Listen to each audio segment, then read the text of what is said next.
سبحان اللہ، الحمدللہ اور اللہ اکبر کہنے کی فضیلت۔ عن أبي هريرة رضي الله عنه قال: جاء الفقراء إلى النبي صلى الله عليه وسلم فقالوا: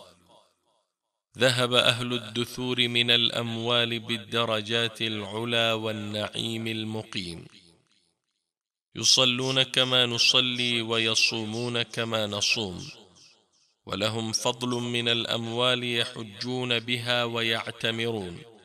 ويجاهدون ويتصدقون. قال: ألا أحدثكم بما إن أخذتم به أدركتم من سبقكم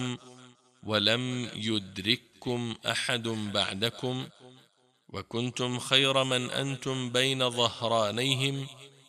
إلا من عمل مثله تسبحون وتحمدون وتكبرون خلف كل صلاة 33. فاختلفنا بيننا، فقال بعضنا: نسبح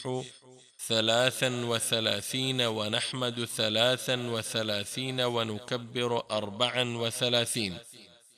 فرجعت إليه فقال: تقول سبحان الله والحمد لله والله أكبر، حتى يكون منهن كلهن 33.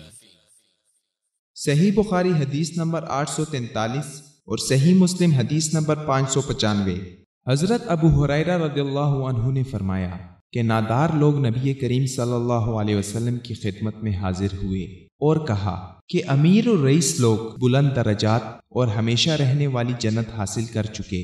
حالانکہ جس طرح ہم نماز پڑھتے ہیں وہ بھی پڑھتے ہیں، اور جیسے ہم روزے رکھتے ہیں وہ بھی رکھتے ہیں، لیکن مال و دولت کی وجہ سے انہیں ہم پر فوقیت حاصل ہے کہ اس کی وجہ سے وہ حج کرتے ہیں، عمرہ کرتے ہیں، جہاد کرتے ہیں اور صدقے دیتے ہیں، اور ہم محتاجی کی وجہ سے ان کاموں کو نہیں کر پاتے۔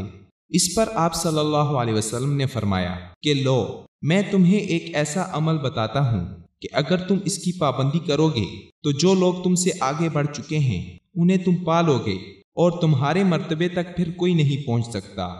اور تم سب سے اچھے ہو جاؤ گے، سوائے ان کے جو یہی عمل شروع کر دیں ہر نماز کے بعد 33 مرتبہ تسبیح، سبحان اللہ، تحمید، الحمدللہ، تکبیر، اللہ اکبر کہا کرو۔ پھر ہم میں اختلاف ہو گیا، کسی نے کہا کہ ہم تسبیح سبحان اللہ 33 مرتبہ، تحمید الحمدللہ 33 مرتبہ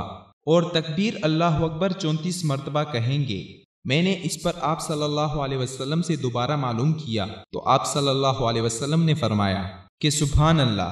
الحمدللہ اور اللہ اکبر کہو تا آن کے ہر ایک ان میں سے 33 مرتبہ ہو جائے۔